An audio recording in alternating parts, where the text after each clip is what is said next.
Any doubts about the vaccine were not allowed to exist. So then we saw the advertisements that, the vaccine's a success, yay, the nation celebrated. They lined their children up for 1, 2, 3 vaccines. There was a polio season, generally I believe it came about mostly in the early summer.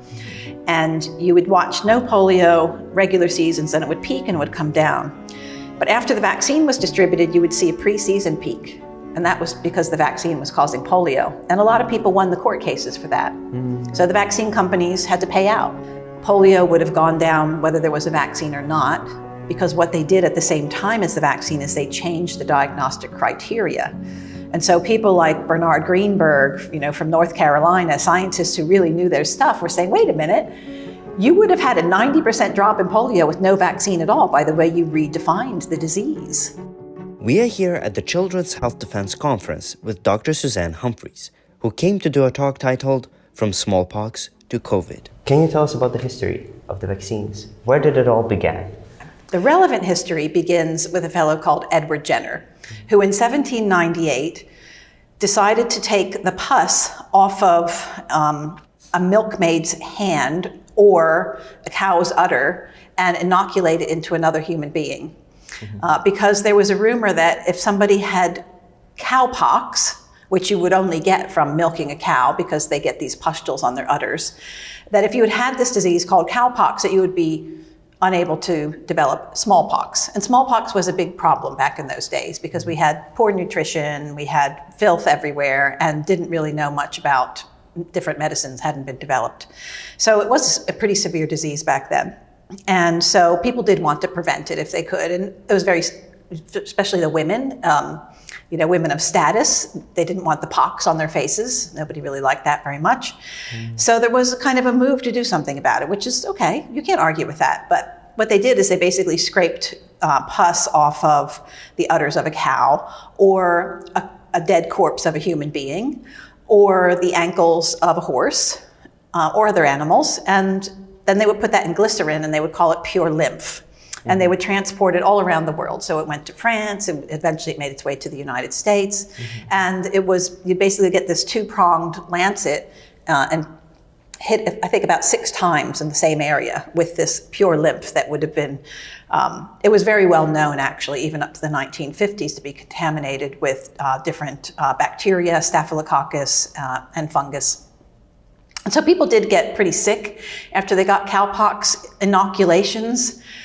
Initially, the doctors signed on to it because they thought, yeah, we want to be able to offer this to people to prevent smallpox. And after a while, the doctors, within the first 100 years, doctors are basically saying, what have we done? There were so many doctors, hundreds of doctors who were saying, we have to stop this because what we're doing is taking disease from an animal or who knows what and putting it into a perfectly healthy human. And the results in some cases were deadly. And if they weren't deadly, they were quite sickening. And that's really the basis of where we started in our book, Dissolving Illusions, was with the smallpox vaccine, because that was the very first one. So break down for us, like from the smallpox vaccine, how did it evolve into a whole industry? Well, it did take some time and some effort and some propaganda to do that. And another thing that I talked about yesterday, and that's in the book Dissolving Illusions, it's really the history of what, starting from Jenner and then moving up to the next vaccines, which would have been diphtheria toxoid vaccines, tetanus toxoid, and scarlet fever toxoid, all of which had major problems upon developments. The scarlet fever vaccine never made it anywhere. They had to get rid of it because people were just getting so sick and it wasn't working. There's plenty of evidence that the diphtheria toxin didn't work. And so there's been some doctors in the past. One of my favorites is Dr. Charles Cyril Oakell, who in 1938, on his deathbed, wrote an article that was published in The Lancet back then. And he's talked about the propaganda that was necessary in order to get the public to sign on, and that despite the propaganda, that people were walking away from vaccination. And he said it would have been better if we let it die a silent death, so that the public didn't demand an inquest. And that's what was happening in 1938. So then we have polio coming into the scene around 1909 is when they decided that it was a virus causing it, even though it wasn't always a virus. 1916 was the worst outbreak in history of polio, which probably came out of a gain-of-function lab in the Upper East Side of New York City at Rockefeller Labs. And so that would have really brought the panic back in. Yeah, so in 1916, So fascinating. there was the most paralytic, most deadly epidemic in polio history ever, okay? And this was before there was any vaccine. So this really would have set the stage for, wow, we have this terrible virus that's crippling children. It crippled between 25 and 50%, depending on how you counted the denominator, which is a huge paralytic rate, even compared to the worst events that happened after that. And there's every reason to believe that it was an escape variant, an escape strain that escaped out of a lab in Rockefeller Labs, because they were trying to develop the most virulent strain they could develop by taking a strain called MV, which was a highly neurotropic strain, and they were taking it from one monkey spinal cord to another monkey spinal cord and moving it back and forth, and occasionally bringing in a human strain. And then what they would do is they would euthanize the monkeys, dissect them, and bring the spinal cords to the Rockefeller Lab, which was located right by the elevated train, which went right down into Brooklyn, which is where the epicenter went out from there, and there was a stop right there. So H.V. Wyatt is who wrote this article where I got the information from, and he is somebody that would be 97 years old today if he were still alive. He was a scientist, a biologist, and he was really deep in the belly of polio. He was there during the time. So I think he has the authority to write about it. And the rumor was that Italian immigrant children brought the polio virus over on a boat, but when you look at where the first case was May 8th, the Italian immigrants didn't come in until after that. But that's the rumor that just kept up. So the Italians got blamed, the immigrants got blamed, not the Rockefellers who were doing gain-of-function work up at the Rockefeller Labs in 1916. So here we have this terrible paralytic epidemic, which fizzled out. Now that's key, because that's very typical of a gain-of-function virus, is that you take it out of its normal state, you wind it up, and then you let it go, and it unwinds, just like COVID. Remember how bad the infections were in the beginning, and then we ended up with Omicron and the different strains that were not as serious. They might have been more contagious, but they weren't causing so many problems. Now, fizzled, right? Yeah. Because that's what happens when you have a gain-of-function virus most of the time. I suppose there can be exceptions to everything. That's why I don't speak in absolutes. So that would have restarted the fervor for let's develop a vaccine. Then there were two disasters that happened after that with scientists who were trying to develop a polio vaccine and basically paralyzed and really hurt people. So that kind of got put to sleep until early 1940s. So the idea came back the idea came back in the late 1940s to start this again. And then by 1954, the March of Dimes, under the control of Basil O'Connor and Thomas Rivers and some of these Rockefeller guys, really brought the nation together to start donating to the cause of developing another vaccine for polio. And so this March of Dimes brought in millions of dollars. And they eventually brought on Jonas Salk, and he developed what was supposed to be a killed virus polio vaccine. And it was grown on monkey kidney cells. And then it was trialed in 1954 in the biggest field trial ever to the time. Up until that time, hundreds of thousands of children. They kind of made some mistakes along the way, not having adequate controls. And the statisticians of the day were very critical of how they set the study up and how they did the analysis. And then the trial was over, and it was just deemed a success straight away. Doctors were told to give the vaccine, even though they weren't given the data until 2 years later, until 1957 is when the doctors were finally given data. But by then, the product had been mass marketed, taken up by the nation's children, and there were problems with it. You know, most people will have heard of the Qatar incident where there were, I think it was something like 9 people died and dozens were affected. And it was basically because they did the trial on a vaccine that killed the virus more adequately because they used a mercury compound. But after the trial data was given to Jonas Salk, he said, well, the antibody levels weren't high enough. Let's take that mercury compound out. It was called merthiolate. So the vaccine that was given to the public was very different to the one that was used in the trials. So because they didn't adequately kill the polio virus that was in there, children who were not already immune developed disease. And that disease could have ranged anywhere from a sore throat to some gastroenteritis to death. And in between, you have something called bulbar paralysis, where the brain stem is paralyzed, so that can be quite disastrous. And then they could actually pass it on to their family members. So some babies got the vaccine, or children got the vaccine, were able to pass it on to their parents, and some of them became paralyzed. The problem with calling it the Cutter incident is that there were at least 4 other vaccine companies that also had live virus in their vaccines, but they had enough clout to threaten to withdraw their advertisement, whereas Cutter didn't. Cutter was kind of the underdog, so Cutter got thrown under the bus, and so it's now known as the Cutter incident, where all the other vaccines carried on. So it was a pretty scandalous time, which you would never know today, that there were statisticians and physicians who were on the Francis trial review panels, and anyone that disagreed, according to Paul Meyer. He was a big, very famous statistician who was I think he was from Hopkins, and he was part of the design, and he was critical of it the whole time, but he was the one that was willing to talk about it afterwards, and he said anyone who disagreed, they just got rid of. And by the end, they had very good men, but they were all very agreeable. He said any doubts about the vaccine were not allowed to exist. Yeah, so then we saw the advertisements that, the vaccine's a success, yay, the nation celebrated. They lined their children up for 1, 2, 3 vaccines. And what we would see then when you look at the charts is that before the regular, you'd look at, there was a polio season, generally I believe it came about mostly in the early summer. And you would watch no polio regular seasons, and it would peak and it would come down. But after the vaccine was distributed, you would see a pre-season peak. And that was because the vaccine was causing polio. And a lot of people won the court cases for that. So the vaccine companies had to pay out. So there we have, okay, vaccine faith has come back because of the wonderful polio vaccine. And people today still believe that we defeated polio with the vaccine. But the fact of the matter is that polio would have gone down whether there was a vaccine or not, because what they did at the same time as the vaccine is they changed the diagnostic criteria.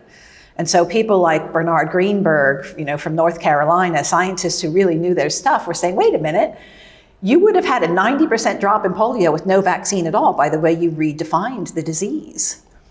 Yeah. So there was a lot of skullduggery and numbers crunching and false advertisement that went on around the polio vaccine. Wow. And eventually, because of the problems with the injected vaccine at the time, that's when Albert Sabin started throwing Salk under the bus and developed the oral vaccine. And so they switched over to that. And then because the oral vaccine in the end was causing more paralysis than wild polio, they got rid of that and started injecting again with a new generation of injectable. But the fact of the matter is, like I said, it would have gone down significantly without any vaccine at all. And it wasn't all caused by a virus. There was DDT, there was arsenic, lead, lots of other diseases like transverse myelitis that we still have today. The iron lung just got changed into a ventilator. So iron lungs are everywhere. They just don't look the same anymore. So that's kind of the weird polio story, which I really got deep into, because whenever I would tell somebody that I think one of my patients got injured by a flu vaccine, their immediate response would be, well, what about polio? And I'd be like, well, what does that have to do with it? And I thought to myself, well, what about polio? Let me look at that. And what I found was startling. So that's where I really started to get deep down the bunny hole. It's a huge misconception then that we've done anything good with the vaccines. Like, honestly, from the very beginning, these things have been a nuisance, a problem, or some kind of marketing gimmick. Well, that's what I believe. I definitely believe that we would have been better off without them. I mean, if you name me any vaccine, I can probably tell you why we would have been better off. Now, that's my philosophy, and we're all allowed to have our own philosophy. But my philosophy is that by the time we started developing vaccines, if you look at the curves of death rates in our book, Dissolving Illusions, you'll see that when the whooping cough vaccine and when the measles vaccine came in, they were already down, the death rate was down by 98, 99%. So why are we doing it? Well, according to the big guys at the time, one guy named Alexander Langmuir, who would consider himself the father of infectious disease epidemiology, when he was asked why he wanted to develop a measles vaccine, he said, well, I'm going to quote Sir Edmund Hillary, because it's there and it can be done. But he admitted that it was a disease that circulated through the childhood population, had very steady levels, was of mild illness. And he just felt like it was a nuisance that kept kids out of school. Wouldn't it be better to just keep kids in school? So let's just give them, what he said was that in 1967, by vaccinating just children of 1 year of age and children before they go into school, so part of the childhood population, one time, that they would eradicate, not eliminate. Eradication is beyond eliminating. Eradication means it's gone. They would eradicate it from the USA by the end of 1967. So between March and December, it's always the thin end of the wedge. Get the public to accept it. Now, I'm not saying that's his intention, but that's what happened. So the public accepted it. They lined their children up. The early vaccines, before that, were killed measles vaccines, which caused something called antibody-dependent enhancement. Very terrible disease when kids were exposed to actual measles virus. So they had to get rid of that one. And that's when they developed the live viral vaccine, which initially wasn't attenuated enough, so gave children the measles. You're just basically injecting them with measles through a route that's completely unnatural. Inhalation is how we normally catch measles. And of course, we didn't eradicate it. Didn't even come close to eradicating it in 1967. So by the late 1980s, they added another vaccine, so they just kept adding vaccines onto the childhood schedule. And now they want adults like me, who was vaccinated when I was 5 years old, to start taking a vaccine every 10 years. So not only did they not eradicate measles, they've made it so that those of us that are more vulnerable if we get measles, older people and newborns and infants, are more susceptible now. So they're vaccinating the group that's not going to have a problem if they catch measles. Their vaccine immunity wears off, and then the rest of us become susceptible. It's a pretty crazy story, and it's a mess, because in order to go back to the herd immunity that we once had would require infectious disease hospitals, and it would require the public to say, yeah, we don't want to do this vaccine anymore. We want to just bring natural measles back, let it circulate. And yeah, there are going to be some casualties. Yeah, there's going to be some rough spots. Yes, there'll be some encephalitis.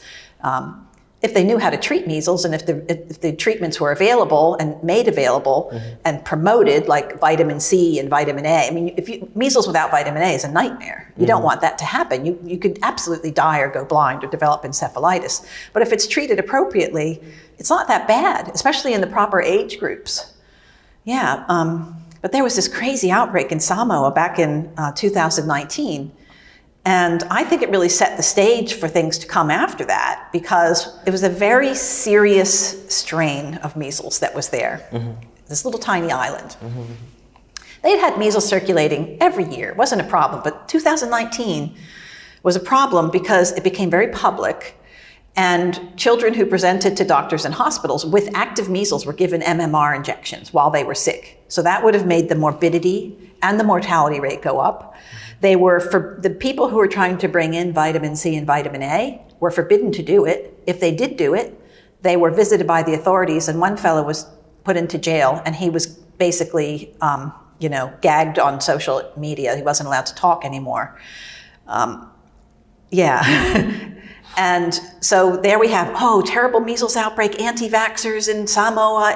They weren't anti-vaxxers. They were just people that wanted to treat measles the way measles should be treated. And they were pretty much demonized for it. This is like a couple of years ago. Yeah. Wow. Yeah, and there's an article called The Killing Fields of Samoa, written by a doctor. It's excellent. I recommend people go have a read of that. It's very much stranger than fiction. You're talking about like the Italian mafia. This is what it's... Oh, it's worse. It's worse than the Italian mafia. Give me the Italian mafia any day over this, because they're just kind of shooting each other. Right. They're just got family against family. Like they're after all of us, whoever these forces are. Wow. And it's just gotten worse since then. Look at us, look at today. We live in a vaccine state where if there is an outbreak of something, the media is immediately there, Hollywood is immediately there, and every article tells you about the vaccine that you should go get and how it's going to be good for you and how it will save your life. And pretty much most people today who are paying any attention and don't have any investment in the vaccine will admit that this whole COVID thing is strange. At the very minimum, they'll say it's strange. Right. But it's woken a lot of people up. I don't know where that will go.